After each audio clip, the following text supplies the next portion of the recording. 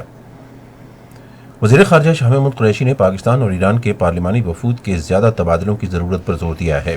ایرانی پارلیمنٹ کے اسپیکر محمد باقر قالیباف سے آج تہران میں گفتگو کرتے ہوئے انہوں نے ایشیائی پارلیمانی اسمبلی سمیت بین الاقوامی پارلیمانی فورمز پر دونوں ممالک کے درمیان اشتراک بڑھانے پر بھی زور دیا۔ ملاقات کے دوران مغرب میں اسلاموفوبیا کے بڑھتے ہوئے رجحان سمیت دیگر اہم علاقائی اور بین الاقوامی معاملات زیر بحث آئے۔ وزیر خارجہ شاہ محمود قریشی اور پاک ایران پارلیمانی دوستی گروپ کے چیئرمین احمد امیر آبادی فراہانی نے دونوں ملکوں کے پارلیمانی دوستی گروپس کو فعال کرنے کی ضرورت پر زور دیا ہے۔ وزیر خارجہ نے تہران کے قومی پارلیمنٹ ہاؤس میں چیئرمین پاک ایران پارلیمانی دوستی گروپ سے ملاقات کے دوران کہا کہ پاکستان ایران کے ساتھ مشترکہ مذہبی اور ثقافتی اقدار پر مبنی تعلقات کو بہت اہمیت دیتا ہے۔ پاکستان اور ایران نے اپنے تجارتی اور اقتصادی تعلقات کو مستحکم کرنے کے لیے آج بلوچستان کے ضلع کیت سے متصل پشین مند گزرگاہ کھول دی ہے۔ دفاعی پیداوار کی وزیر زبیدہ جلال اور ایران کے شاہراہوں اور شہری ترقی کے وزیر محمد اسلامی نے تقریب میں شرکت کی۔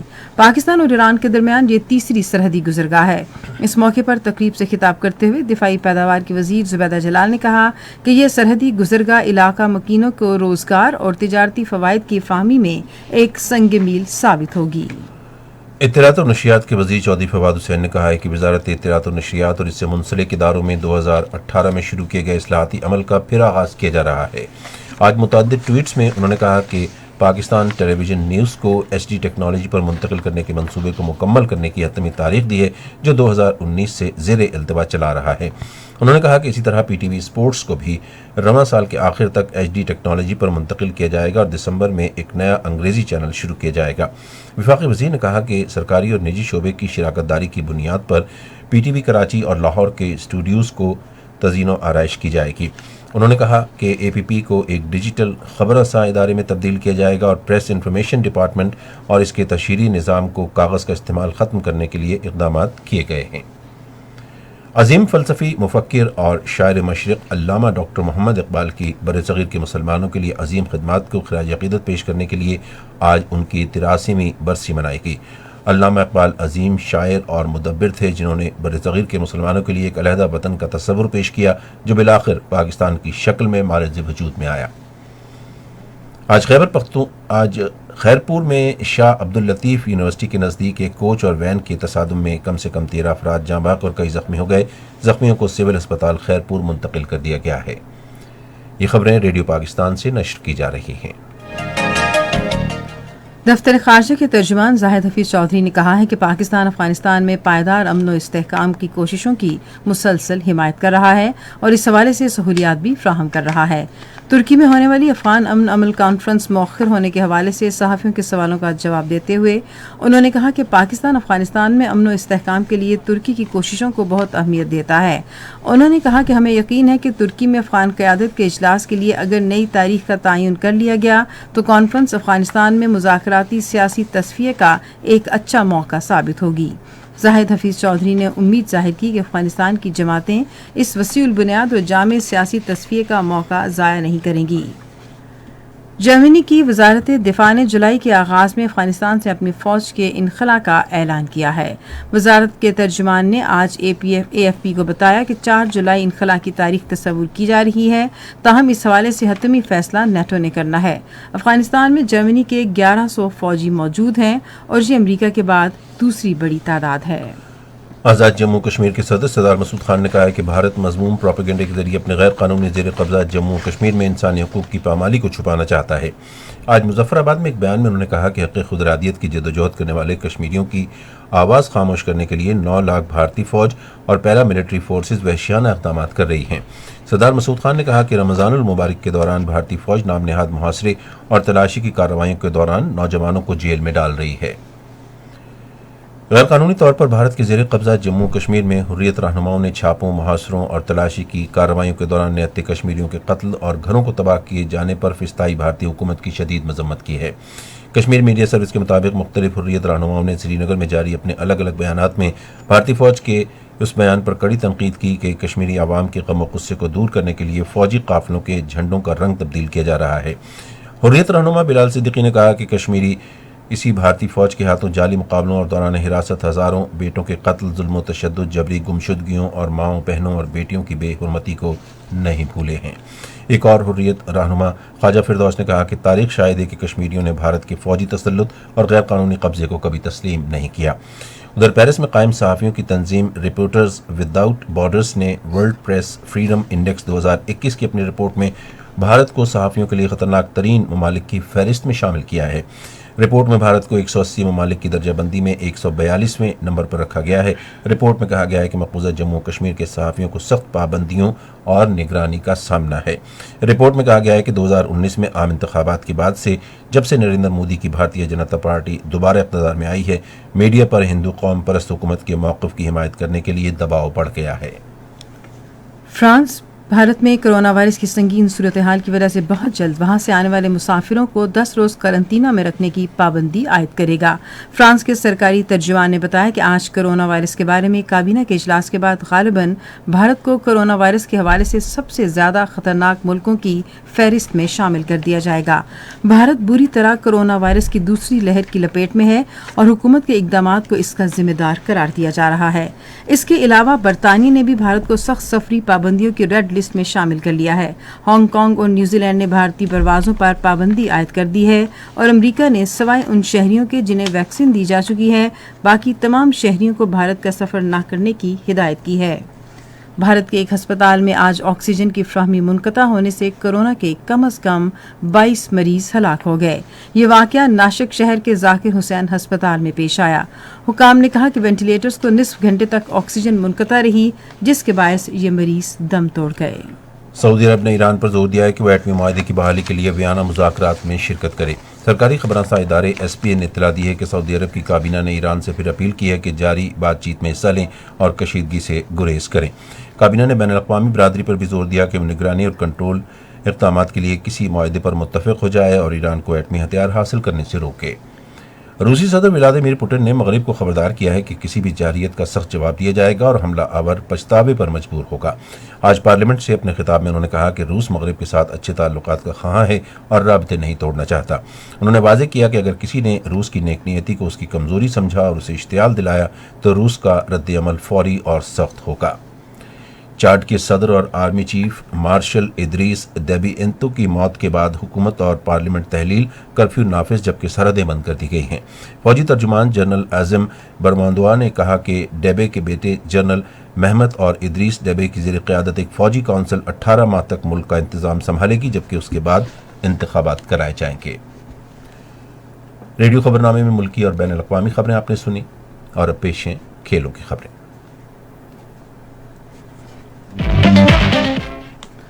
آج ہرارے میں پاکستان نے زمبابوے کے خلاف پہلا ٹی20 میچ 11 رن سے جیت لیا۔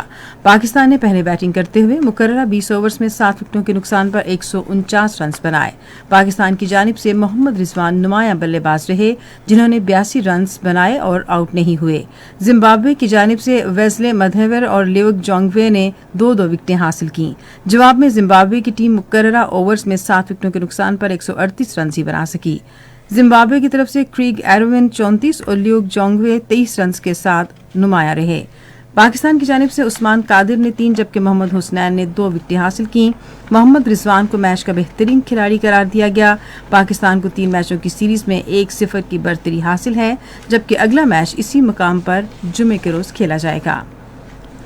توقعات کا کوہ ہمالیہ قومی کرکٹ ٹیم کے کپتان بابر اعظم سے وابستہ کیا جانے لگا۔ سابق کپتان انضمام الحق نے نوجوان بیٹسمین کو راہ میں آنے والے تمام ریکارڈ توڑ دینے کا مشورہ دے دیا۔ وہ کہتے ہیں کہ کپتان اب اپنے کھیل کے اگلے لیول پر پہنچ چکے، ٹیم کی ضروریات کے تحت کھیلنا جان چکے ہیں۔ تفصیلات کے مطابق بابر اعظم نے جنوبی افریقہ کے خلاف حال ہی میں ختم ہونے والی 4 T20 میچز کی سیریز میں عمدہ کارکردگی کا مظاہرہ کیا. خاص طور پر انہوں نے چوتھے میچ میں برق رفتار سنچری سے فتح میں کلیدی کردار ادا کیا. یہی نہیں بلکہ وہ آئی سی سی ون ڈے رینکنگ میں بھی وراٹ کوہلی سے نمبر 1 پوزیشن حاصل کرنے میں کامیاب ہو گئے ہیں. ان کی صلاحیتوں کا جہاں دل کھول کر اعتراف کیا جا رہا ہے وہیں ان سے وابستہ توقعات میں بھی بہت زیادہ اضافہ ہو چکا ہے. سابق کپتان انضمام الحق کو بھی امید ہے کہ وہ کرکٹ میں نئی بلندیوں کو چھو سکتے ہیں. ان کا کہنا تھا کہ بابر اعظم ایک عظیم پلیئر ہیں اور اس میں کسی قسم کا کوئی شک بھی نہیں ہے. جس انداز سے وہ جنوبی افریقہ سے T20 سیریز کھیلے وہ اس بات کا ثبوت ہے کہ اب وہ اگلے لیول کے پلیئر بن چکے ہیں. انہیں اب راہ میں آنے والے تمام ریکارڈز کو توڑ دینا چاہیے. انضمام کا اپنے YouTube چینل پر کہنا تھا کہ اگر آپ ان کے چوتھے T20 کی اننگز دیکھیں تو اس میں واضح طور پر ان کے میچور ہونے کا ثبوت ملتا ہے. قومی ٹیم کے فاسٹ بالر محمد عباس نے کاؤنٹی کرکٹ میں شاندار بالنگ کا مظاہرہ کیا ہے. کاؤنٹی کرکٹ میں ہیمپشائر کی نمائندگی کرتے ہوئے محمد عباس نے مڈل 6 کے خلاف میچ میں 9 وکٹیں حاصل کی جس میں پہلی اننگز میں ہیٹ ٹرک بھی شامل ہے. محمد عباس کا ردھم اور اعتماد کے ساتھ قومی ٹیم میں واپسی کا ہدف. پہلی اننگز میں محمد عباس نے ہیٹ ٹرک سمیت 6 وکٹیں لیں. محمد عباس کی بالنگ کی بدولت ہیمپشائر نے 249 رن سے کامیابی حاصل کی. محمد عباس کا کہنا ہے کہ کاؤنٹی کرکٹ میں سیزن کا آغاز اچھا ہوا ہے. خوشی ہے کہ پہلے 2 میچز میں کامیابی ملی ہے. انہوں نے کہا میری کوشش یہی ہے کہ کاؤنٹی کرکٹ کھیل کر ردھم حاصل کروں. لمبی بالنگ کر کے اپنا اعتماد بحال کرنا چاہتا ہوں. اعتماد اور ردھم کے ساتھ ایک بار پھر ملک کے لیے کچھ کرنا چاہتا ہوں. محمد عباس نے کہا کہ میں اپنے ورک لوڈ کو بھی سیٹ کر رہا ہوں. ٹارگٹ یہی ہے کہ ٹیم میں واپس آنا ہے. جب بھی موقع دیا گیا تو ملک کے لیے کھیلنا چاہوں گا. خیبر پختونخوا کے وزیر اعلیٰ محمود خان نے کہا ہے کہ وزیر اعظم کے کھیل کے ہزاروں میدانوں کے منصوبے کے تحت 17 کروڑ 38 لاکھ روپے سے زائد کی لاگت سے کھیلوں کے 22 اسٹیڈیم اس سال جون تک مکمل کر لیے جائیں گے.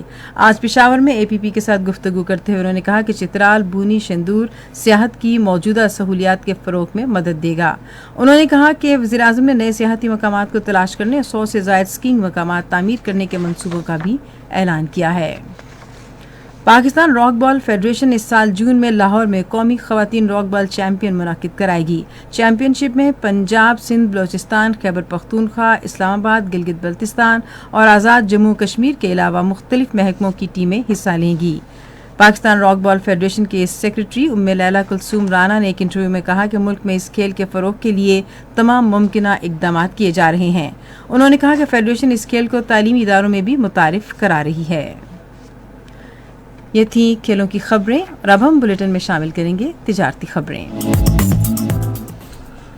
وزیر خزانہ شوکت ترین نے اسٹیٹ بینک کی طرف سے چھوٹے اور درمیانے درجے کے کاروبار کو آزمائش کی گھڑی میں نقصان اور بے روزگاری سے بچانے کے لیے کیے جانے والے اقدامات کو سراہا ہے. وہ گورنر اسٹیٹ بینک ڈاکٹر رضا باقر سے جنہوں نے ان سے آج اسلام آباد میں ملاقات کی گفتگو کر رہے تھے. انہوں نے روشن ڈیجیٹل اکاؤنٹس کے اقدام کو بھی سراہا جس سے بیرون ملک پاکستانیوں کو یہ سہولت میسر آ گئی ہے کہ وہ پاکستان میں آن لائن بینکنگ کے ذریعے سرمایہ کاری کر کے اپنی بچت میں اضافہ کر سکتے ہیں. اس موقع پر گورنر اسٹیٹ بینک ڈاکٹر رضا باقر نے ان کو کورونا کے وبا کے دوران کاروبار کی مدد کے لیے کیے گئے مختلف اقدامات کے بارے میں آگاہ کیا. دریں اثنا ادارہ جاتی اصلاحات اور کفایت شاری کے بارے میں وزیر اعظم کے مشیر ڈاکٹر عشرت حسین نے بھی وزیر خزانہ سے ملاقات کی اور ان کو سول سروس اصلاحات سے متعلق پیش رفت پر بریفنگ دی. عالمی مالیاتی فنڈ کی سربراہ کرسٹینا جارجیوا نے کہا ہے کہ ترسیلات زر میں اضافے میں ڈیجیٹل کرنسی اہم کردار ادا کر سکتی ہے. ترقی پذیر اور کم آمدنی والے ممالک میں ترسیلات زر کے ذریعے بھیجی گئی رقوم معاشی سرگرمیوں اور کروڑوں افراد کی زندگیوں کے لیے اہم ہے.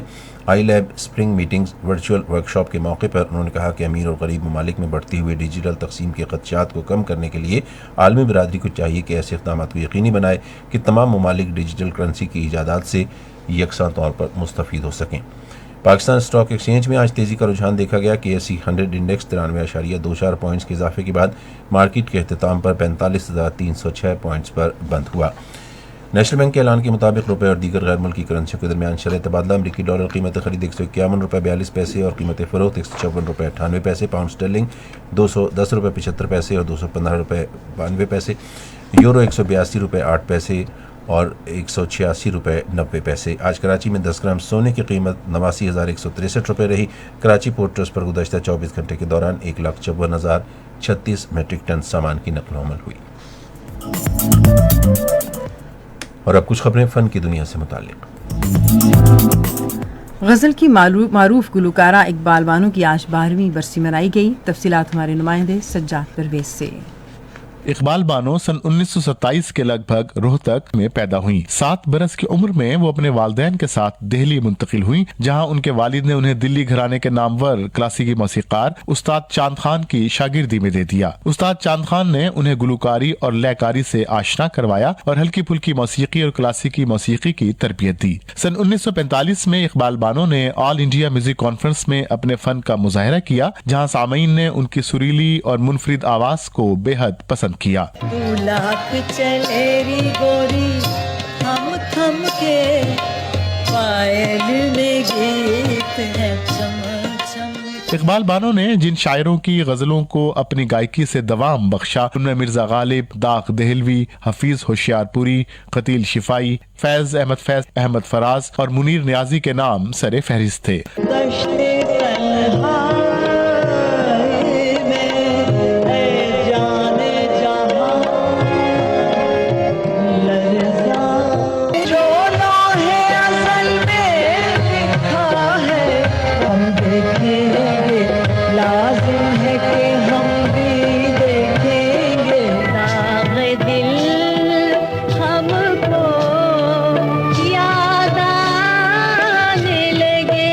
اقبال بانو کو حکومت پاکستان نے صدارتی تمغہ برائے حسن کارکردگی عطا کیا تھا. پاکستان میں اپنی موسیقی سے سب کو چونکا دینے والے عبداللہ صدیقی کو امریکی جریدے فوربس نے اپنی 30 انڈر 30 فہرست کا حصہ بنا لیا ہے. ریڈیو نیوز بلیٹن میں اب ہم شامل کریں گے سائنس کی دنیا سے کچھ خبریں. لیاری یونیورسٹی کراچی کے انفارمیشن ٹیکنالوجی ڈپارٹمنٹ کے طلباء نے بصارت سے محروم افراد کی مشکل آسان کرتے ہوئے دنیا کی کم قیمت ڈیجیٹل اسٹک متعارف کرا دی ہے. لیاری یونیورسٹی کے طلباء کی ٹیم نے اپنے سپروائزر ڈاکٹر شفیق ایوان کی زیر نگرانی جدید چھڑی صرف 3000 روپے کی لاگت سے تیار کی ہے، جو موبائل اپلیکیشن سے منسلک ہے. یہ اپلیکیشن نابینا افراد کو اردو کے علاوہ انگریزی، سندھی اور پنجابی میں راستے میں آنے والی رکاوٹوں کے آواز کے ذریعے آگاہ کرتی ہے. بصارت سے محروم افراد صرف ایک بٹن دبا کر اپنے اہل خانہ یا دوستوں کو اپنی لوکیشن سے بھی آگاہ کر سکتے ہیں. سماجی رابطے کی ویب سائٹ فیس بک سوشل آڈیو کے بینر تلے اگلے ہفتے صارفین کے لیے نئے فیچر کی سیریز کا اعلان کرنے جا رہی ہے. سوشل آڈیو سیریز کے نت نئے فیچرز میں آڈیو چیٹ کی اپلیکیشنز بھی ہیں، جو خصوصی طور پر پوڈ کاسٹ کے شائق صارفین کے لیے ڈیزائن کی گئی ہے. میسیجنگ ایپ واٹس ایپ نے آئی فون صارفین کے لیے ایسے 2 نئے فیچر متعارف کرا دیے ہیں جن کا صارفین کو شدت سے انتظار تھا. نئی ایپ اپڈیٹ کے بعد آئی فون iOS ورژن کے استعمال کنندہ اپنی چیٹ میں آنے والی تصاویر کو کھولے بنا ہی دیکھ سکیں گے. اور اب آج کے موسم کی رپورٹ. گزشتہ 24 گھنٹے کے دوران ملک کے بیشتر علاقوں میں موسم خوش رہا، تاہم وسطی اور زیریں پنجاب، کشمیر اور بارکھان میں چند مقامات پر گرج چمک کے ساتھ بارش ہوئی. محکمہ موسمیات کی پیشگوئی کے مطابق آئندہ 24 گھنٹوں کے دوران خیبر پختونخوا، بالائی اور وسطی پنجاب، اسلام آباد، کشمیر اور گلگت بلتستان میں گرج چمک کے ساتھ بارش اور چند مقامات پر ژالہ باری کا امکان ہے. اس دوران جنوبی پنجاب میں گرد آلود ہوائیں ہیں، آندھی چلنے کی توقع ہے. ملک کے دیگر علاقوں میں موسم خشک رہے گا. آج سب سے زیادہ گرمی تربت میں پڑی، جہاں درجہ حرارت 42 ڈگری سینٹی گریڈ ریکارڈ کیا گیا. ملک کے دیگر اہم شہروں میں زیادہ سے زیادہ درجہ حرارت یہ رہا: اسلام آباد، Lahore, Quetta, Muzaffarabad 28 degree centigrade, Peshawar 31، Karachi 35، Gilgit 27 اور Murree 15 degree centigrade. Bharat کے غیر قانونی زیر قبضہ جموں کشمیر کے اہم شہروں میں ریکارڈ کیا گیا زیادہ سے زیادہ درجہ حرارت یہ رہا: Srinagar 19 degree centigrade, Leh 4، Pulwama اور بارہمولہ 17، اننت ناگ، اسلام آباد 15، شوپیاں 16 اور Jammu 31 degree centigrade record کیا گیا. اور اب آخر میں اہم خبروں کا خلاصہ ایک مرتبہ پھر سن لیجیے. وزیر اعظم نے کہا ہے کہ حکومت عوام کو بنیادی سہولتوں کی فراہمی اور مختلف پروگراموں کے ذریعے معاشرے کے کمزور طبقات کے تحفظ کے لیے ٹھوس اقدامات کر رہی ہے. منصوبہ بندی کے وزیر نے لوگوں پر زور دیا ہے کہ وہ کرونا وائرس کی بڑھتی ہوئی خطرناک صورتحال کے باعث حفاظتی تدابیر پر سختی سے عمل کریں. وزیر داخلہ نے کہا ہے کہ کالعدم تحریک لبیک پاکستان کے ساتھ تمام معاملات مذاکرات کے ذریعے طے کر لیے گئے ہیں. اور آج حرارے میں 3 T20 میچوں کی سیریز کے پہلے میچ میں پاکستان نے زمبابوے کو 11 رن سے ہرا دیا. خبرنامہ آپ نے سنا.